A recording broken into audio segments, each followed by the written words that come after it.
Hello, everybody. Good afternoon. Happy Monday. Happy St. Patrick's Day. I see a lot of us are very festive in our green. Peter Ducey, I like it. First today, I want to address the devastating tornadoes and storms that have impacted many states throughout the South and the Midwest. As of this morning, more than 40 innocent lives have been lost, and many communities have been totally destroyed. The president has been actively monitoring the situation, and the Trump administration is engaged with governors and local officials to restore affected communities and livelihoods. Everyone impacted is in our prayers, and President Trump is fully prepared to assist state and local officials as they recover from the horrific damage. The president has had a very busy weekend, making our country and the world a much safer place.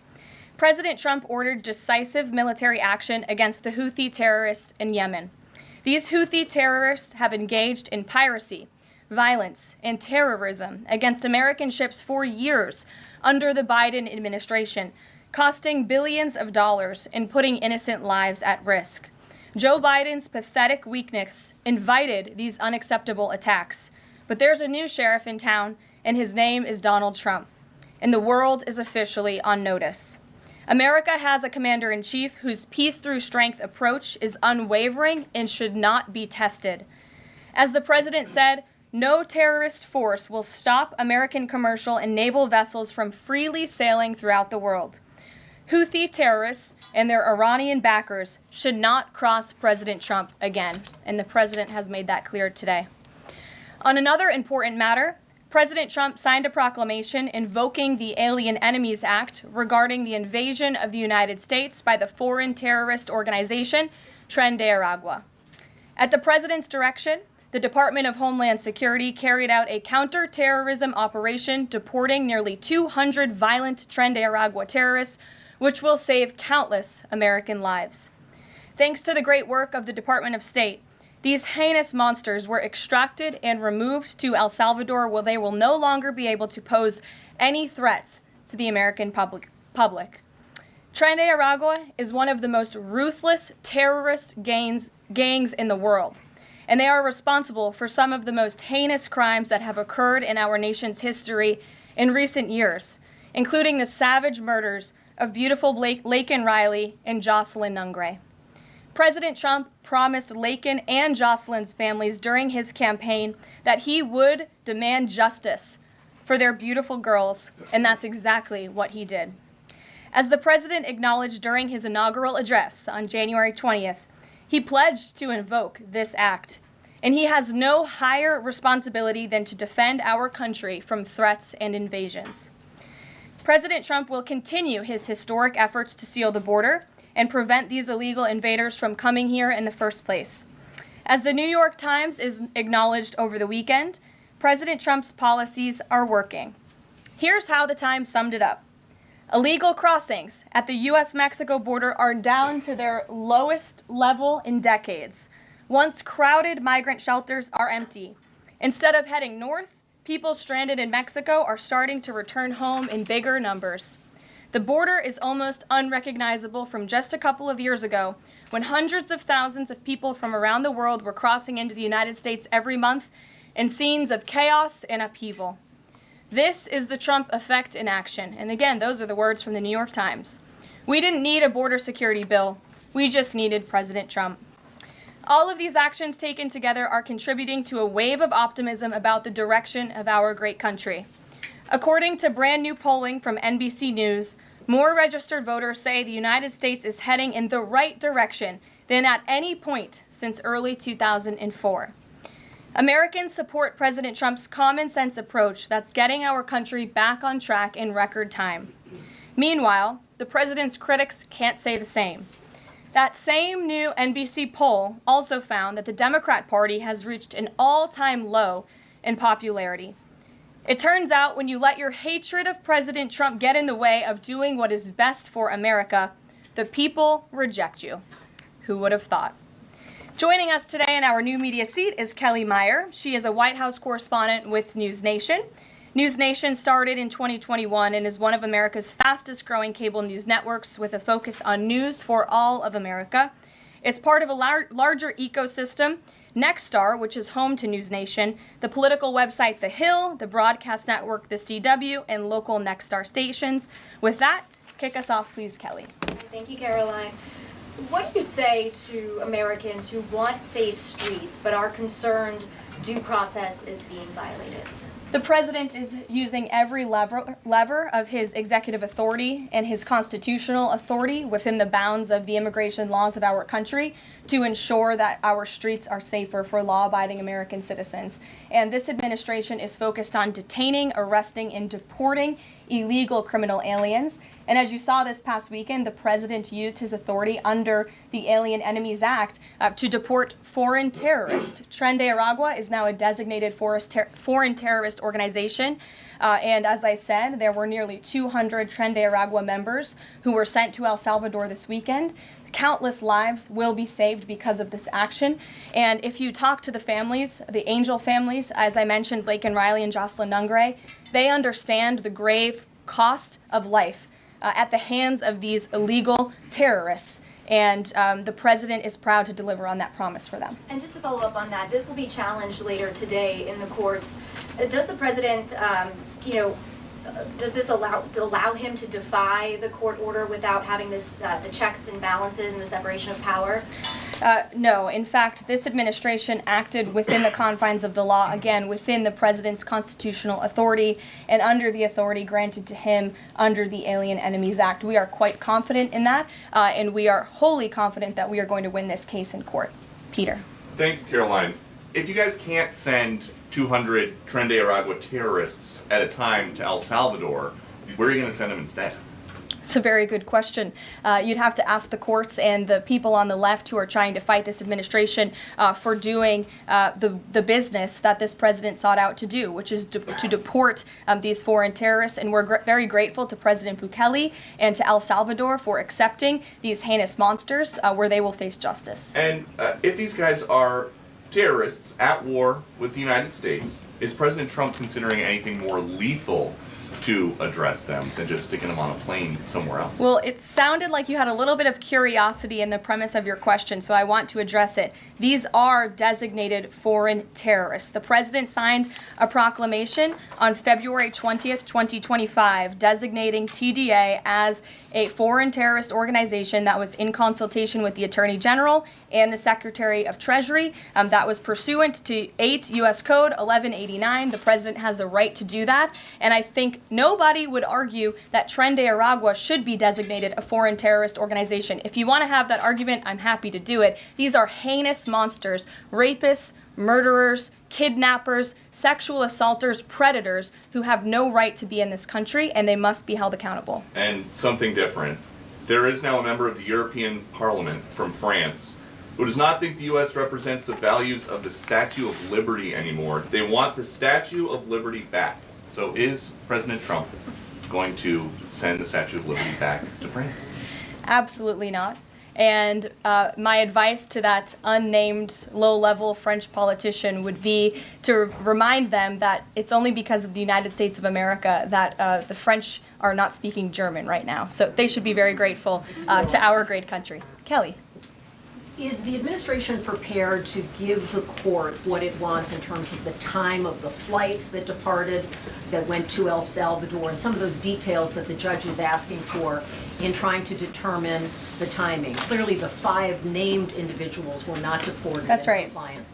But looking more broadly, wanting to know about the timing of flights and so forth, because the verbal order did say turn around the flights if there's an issue. So is the administration prepared to provide that information? I'm prepared to provide it right now. All of the planes that were subject to the written order, the judge's written order, took off before the order was entered in the courtroom on Saturday. And the administration will, of course, be happily answering all of those questions that the judge poses in court later today. And for people who have due process questions about making certain that there wasn't anyone who was swept up who did not meet the criteria that you laid out, is there a way for the administration to provide more detail about how that was determined, who the individuals were that met this deportation order? Yes, I can assure the American people that Customs and Border Patrol and ICE and the Department of Homeland Security are sure about the identities of the individuals who were on these planes and the threat that they pose to our homeland. They take this incredibly seriously. They are putting their lives on the line to deport these designated terrorists from our country, and they should be trusted to do that. And that's exactly what the American people elected this president to do.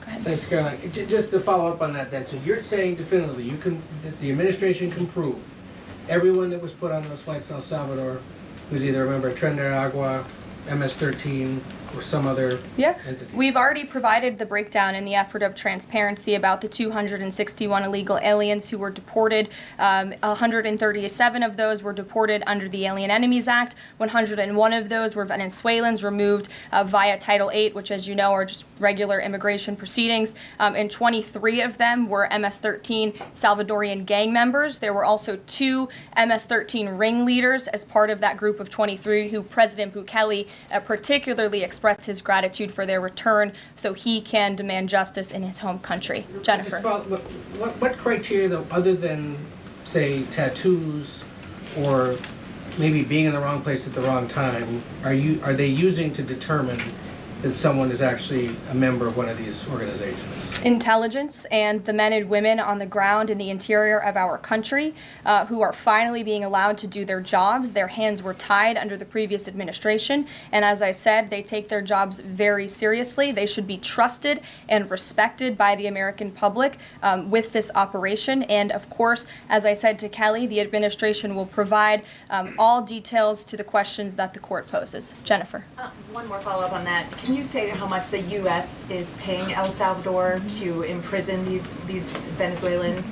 And then a different question on Russia. I was wondering if you could give us an update on the ceasefire negotiations, and is there anything you can share on the list that Putin passed along to President Trump for the things he's requesting? Sure. To your first question, it was approximately $6 million to El Salvador for the detention of these foreign terrorists. And I would point out that is pennies on the dollar in comparison to the cost of life and the cost it would impose on the American taxpayer to house these terrorists in maximum security prisons here in the United States of America. And I would echo the message of our Secretary of State, Marco Rubio, who expressed his gratitude to President Bukele and El Salvador's government for their cooperation in this deal. As for Russia, as you know, the president announced last night on Air Force One on his return from his very busy weekend in Florida that he will be speaking to President Putin tomorrow. I won't get ahead of those negotiations, but I can say we are on the 10th yard line of peace,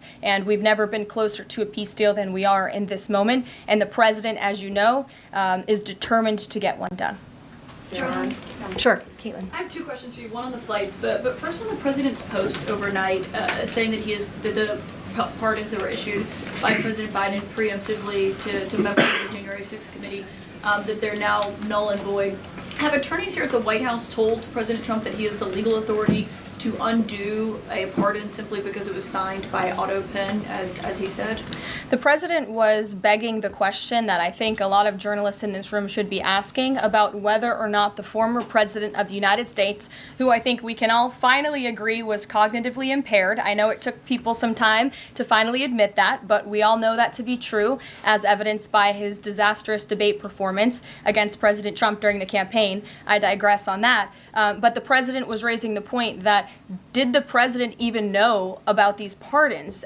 Was his legal signature used without his consent or knowledge? And that's not just the president or me raising those questions, Caitlin. According to the New York Post, there are Biden officials from the previous White House who raised those questions and wondered if the president was even consulted about his legally binding signature being signed onto documents. And so I think it's a question that everybody in this room should be looking into, because certainly that would propose perhaps criminal or illegal behavior if staff members were signing the President of the United States autograph without his consent. Biden is on the record talking about issuing preemptive pardons to these people. But was he aware of his signature being used on every single pardon? That's a question you should ask the Biden White House. Is there any evidence on that he wasn't aware of it? You're a reporter. You should find out. Okay, Sean. on the flights, so I have a question on the timeline of the flights. You keep talking talking about the judge's written order, which hit the docket Saturday night at about 7:26 p.m. But he issued a verbal order before that at about 6:45 and 6:48 p.m. based on the court hearing. A verbal order from the bench. Does the White House feel the need to comply with a verbal order from this judge? Again, as I said, all of the planes subject to the written order of this judge departed U.S. soil, U.S. territory before the judge's written order. But what about the verbal order, which of course carries the same legal weight as a written order, and said for the planes to turn around if they were Well, in the air? there's actually questions about whether a verbal order carries the same weight as a legal order, as a written order, and our lawyers are determined to ask and answer those questions in court. Sean. Hey, so on Friday, the president suggested at length that it should be illegal to criticize judges, but he has repeatedly criticized judges who rule against him, and Elon Musk is calling for impeachment of judges who have opposed the administration. So how are those two things not in conflict? I have not heard the president talk about impeaching judges. I know you mentioned Mr. Musk's tweet, but I have not heard the president of the United States ask that. Mary. Hey, thanks, Caroline. I wanted to ask about this video I saw this morning set to the tune of, I believe, Closing Time about deportations of illegal migrants. What's the strategy behind the White House's videos they've been putting out on this, and can you kind of talk us through the thinking on these videos? Sure. I think the White House and our entire government clearly is leaning into the message of this president, and we are unafraid to double down and to take responsibility and ownership of the serious decisions that are being made. The president was elected with an overwhelming mandate to launch the largest mass deportation campaign in American history, and that's exactly what he is doing. And to this very day, we are now, I think, 56 or 7 days into the administration by my count. The president still receives an overwhelming public support for the policies that he is enacting. So we are unafraid to message effectively what the president is doing on a daily basis to make our communities safer. And the specific video you referenced, I think it sums up our immigration policy pretty well. You don't have to go home, but you can't stay here. Go ahead. Thanks, Caroline. I have two questions. First, will President Trump put sanctions on Russia if the talks on Tuesday don't go as hoped? And secondly, have any illegal immigrants self-deported through CBP home yet? To your first question, it's something the president has floated, and certainly he's willing to do if necessary. I don't have anything to read out, and I would never get ahead of the president on such a serious decision. To your second question about the CBP Home app, I would have to check in with the Department of Homeland Security, but it's a great question, and we're very proud to repurpose this app, which the Biden administration abused to facilitate the mass illegal entry of illegal immigrants into our country. It was like a fast pass at Disneyland. That's not happening under this administration. We are encouraging illegal immigrants to actively self-deport to maybe save themselves from being in one of these fun videos. Caroline. Sure. John, good to see you. After President Trump strafe-bombed the Houthis yesterday, he said that if they retaliate, he was going to personally hold Iran accountable for that. Holding them accountable, what would that look like? Well, I would defer you to what the president put out this morning, John, where he said very clearly, I will read it, "Let nobody be fooled. The hundreds of attacks being made by Houthi, the sinister mobsters and thugs based in Yemen, who are hated by the Yemeni people, are all created by Iran. Any further attack or retaliation by the Houthis will be met with great force, and there is no guarantee that the force will stop there. Iran has played the innocent victim of rogue terrorists from which they've lost control, but they haven't lost control. They are dictating every move, giving them the weapons, supplying them with money and highly sophisticated military equipment, and even so-called intelligence. Every shot fired by the Houthis will be looked upon from this point forward as being a shot fired from the weapons and leadership of Iran. And Iran will be held responsible and suffer the consequences, and those consequences will be dire." That is a statement from the President of the United States just moments ago. I have nothing additional to share, but our message to Iran is you better take this president seriously, and I think the Houthis learned that the hard way this past weekend. As I said in my opening remarks, there's a new sheriff in town, and this president is not just going to sit on his hands and allow terrorists to launch attacks on commercial vessels and U.S. naval ships. Those actions will not be tolerated. Sure, Edward. Yeah, thanks. Caroline, on the economy. So after mostly a down week last week in the economy, you've been very vocal as well as other cabinet members about how we're in a transition and about how this economic transition, and there's a plan, a long-term plan for tariffs on this. How concerned is the president that the markets and Americans, for lack of a better term, will freak out over these tariffs and be concerned about a long-term plan? Sure. I think I've been asked this question and answered this question respectfully, Edward.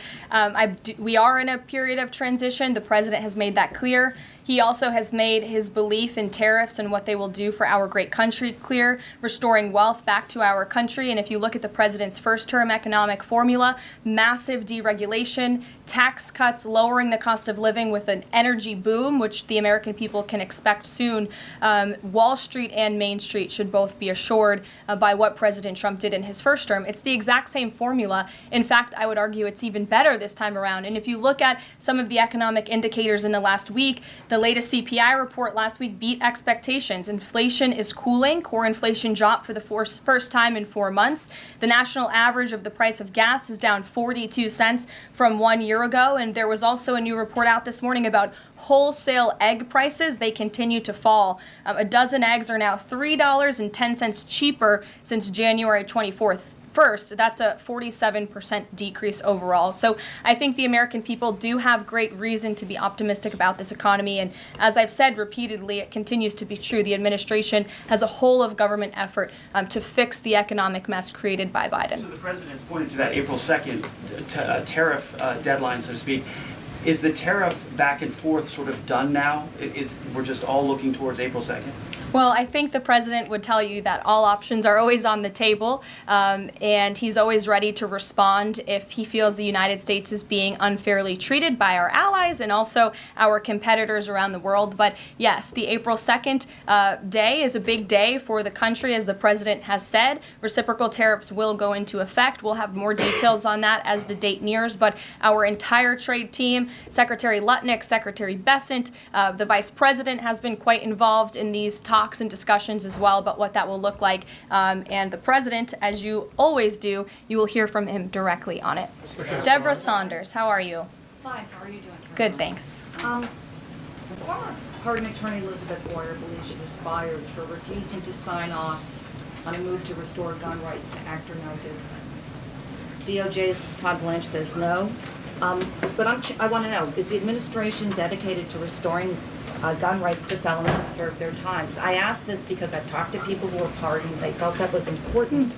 Of course, this isn't necessarily for a pardon. What is the president's thinking on this issue? Sure. After you've served your sentence, should you have gun rights? It's an important question. It is one I have not spoken to the president about on his views, but I will take it to him this afternoon. I will tell him you asked, and we will get you an answer. You're welcome. Jonathan. Thanks a lot, Karoline. A question for you regarding the administration complying with judges' orders. I want to ask about an administration spokesperson who's the border czar, Tom Homan. He was on Fox News. We love Tom Homan. And he was talking about the deportations, and he said the following. He said, "We're not stopping. I don't care what the judges think," which seems to me, just reading that, that you don't care what orders come from the federal bench. Is that the case? Can you clarify that, please? Well, I think since you just quoted Tom, I'll quote Tom. He said, "I don't care what the judges think, but I can assure you that the administration is complying with the court order." And as I've said repeatedly from this podium, all of the flights that were subject to the judge's written order departed before the written order, and we are prepared to make that case in court later this afternoon. Reagan. And then if I could, on Russia, the president, as you pointed out, Caroline, made some remarks on Air Force One coming back from Florida, and he seemed to indicate that the conversation tomorrow concerns essentially dividing up assets, dividing up territory associated with the war in Ukraine. Has President Zelensky given President Trump that authority? Is that what is going to take place tomorrow? Well, as you know, the president and his entire national security team have been engaged directly with President Zelensky and the Ukrainian team, and that has been part of the discussion between the president's team and the Ukrainians. As for where those lines will be drawn or any specifics, I am not going to get into that from this podium. It would be unwise for me to get ahead of the president's call with President Putin tomorrow. But again, I can assure you, in the effort of transparency, as this president always does, you will hear from him or one of us directly after that phone call tomorrow. Reagan. Thank you, Caroline. There's a lot of focus on the judicial branch right now. The president has about 40 judicial appointments that he could make at this moment. Do you have an update on what the timeline would look like for those judicial appointments? And does the president have a list of potential nominees that he's vetting? I do not have an update on a timeline, nor do I have a list, but I can certainly have our team gather that for you and provide it. You're welcome. Sure. Go ahead. Thank you, Caroline. Sure. Thank you, Caroline. Go So ahead. the president is visiting the Kennedy Center this afternoon to He attend is. a board meeting. A question about what happened a few weeks ago. The Kennedy Center got bomb threats targeting a performance by Shingyun Performing Arts, which is an American company showcasing China before communism. This company has been targeted, unfortunately, by the CCP for years. I'm wondering if this administration has a response to this, and also as the president is putting an emphasis on arts and culture, what's the administration's message to potentially foreign state actors who are trying to disrupt that in the U.S.? Don't disrupt it. This administration will take that very seriously and hold you accountable. We obviously condemn any violence or threats of violence against American institutions. And the president will be traveling to the Kennedy Center later this afternoon. I look forward to going with him. As you know, he is now the chairman of the board of the Kennedy Center, where he hopes to restore arts and culture that embrace American tradition, don't disparage it, as we have unfortunately seen over the past several years. The president will be doing a tour of the center. In his business developer mind, I'm sure he will make some recommendations on how the center itself can be improved, but also we'll be discussing perhaps some future plays and musicals and theatrical programs that the center will be hosting under his new leadership and the board's new leadership. Daniel. Will the president be discussing with Putin tomorrow the future of Volodymyr Zelensky, sort of a follow-up to John's question? Again, I've been asked and answered this question now. I'm not going to get ahead of the president's discussion tomorrow, but after the phone call takes place, I can certainly provide a readout. Daniel. Caroline, thank you so much. You mentioned earlier in the briefing that you guys are at the 10-yard line of peace. Given the amount of progress that you've made in such a short amount of time, is that an indictment of the previous administration's foreign policy stance, and is it just more proof that you need to talk to people to sort of get things done? I think so. I think the previous administration is the reason this war began. As President Trump often says, this war would have never started if he were still in office. It only started because of the incompetence and the weakness of the previous administration. And President Trump is very proud of the progress that he and his team have made in such a short amount of time. And hopefully tomorrow that progress will move forward. Sure. Thanks.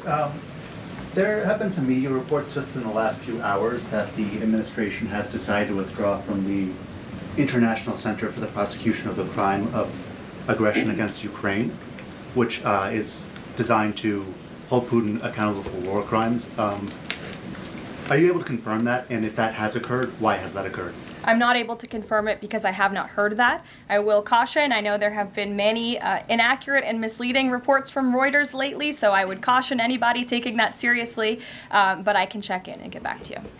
Rachel. Thanks, Caroline. Is it the president's belief that the Justice Department should be investigating members of the January 6th Select Committee? Is he directing the DOJ to do that? As the president made it very clear in his address on Friday, I believe some of you were there, I was there, he made his vision for what he would like to see of the Department of Justice very clear, but he said that he has appointed great people in Attorney General Pam Bondi and also in our FBI Director Kash Patel to do what they think is best for our justice system and to stop the weaponization of justice that we saw under the previous administration against not just President Trump but his supporters as well. We want to restore the Department of Justice to an institution that focuses on fighting law and order and crime and putting real criminals behind bars, not targeting Americans because of their religion or their political speech. We saw that under the previous administration, and it's unacceptable to this president. And just to follow up really quickly on just Homan's comments from earlier, a few weeks ago in the Oval Office, the president said he will always abide by the courts. We heard what Tom Homan said earlier today. So I'm only asking just to be clear for the American people. It is the administration's belief that that you feel like you are bound to comply by the judge's orders? We are complying with the judge's orders. Question on the storm. Sure. What role does the president see for FEMA with these storms? He's talking about getting rid of FEMA, states handling their own disasters. Does he plan to change how the federal government responds to these storms? There hasn't been a change yet. That doesn't mean there couldn't be in the future. But as of right now, the president, the entire administration are actively monitoring the storms, as I said. In fact, before I came down here, there was an email note in my inbox from the Department of Homeland Security on what they are actually doing state by state across the board. So rest assured, Secretary Noem and her team is on it, and I would defer you to the Department of Homeland Security for any further details. One more question. The president referenced power plants with a conversation with Vladimir Putin. What is he referring to with power plants? What is that? There's a power plant that is on the border of Russia and Ukraine that was up for discussion with the Ukrainians, and he will address it in his call with Putin tomorrow. The nuclear plant. Correct. Okay. Yes. Caroline? Do you have a question? Yes. Okay. I wanted to ask you if you would be releasing more granular data about the people who were sent to El Salvador this week. Particularly, will you be releasing their names? I don't believe so because of the privacy concerns at this point in time. That doesn't mean we won't eventually. I would defer you to the Department of Homeland Security for more details on the individuals on the flights, but we have been incredibly transparent in giving you the breakdown of the numbers and also some of the crimes committed by these heinous criminals and individuals: kidnapping, sexual abuse of a child, robbery, aggravated assault on a police officer. I would remind everybody in this room that Tren de Aragua is a foreign terrorist organization operating within the United States of America because the previous administration allowed them to invade our country. These are monsters who tortured, raped, and murdered a 12-year-old Jocelyn Nungre. They murdered 22-year-old nursing student Laken Riley. They led a multi-state sex trafficking operation involving smuggling women into the United States, holding them in stash houses in Louisiana, Florida, New Jersey, Texas, and Virginia, and forcing them into prostitution. They kidnapped and murdered a 33-year-old woman in Texas. They sexually and physically assaulted a woman and her daughter in Wisconsin. They conducted a mass shooting in Illinois. They peddled untraceable ghost guns across New York City, took over an Aurora, Colorado apartment complex where they kidnapped and tortured victims. And by the way, many of you in the mainstream media said that didn't happen. It turned out that it did. And because of the effective immigration policies of this administration, those foreign terrorists were detained and they are no longer operating on American soil, and we have President Trump to thank for that. We'll see you guys later at the Kennedy Center. Thanks so much. Thanks, Caroline.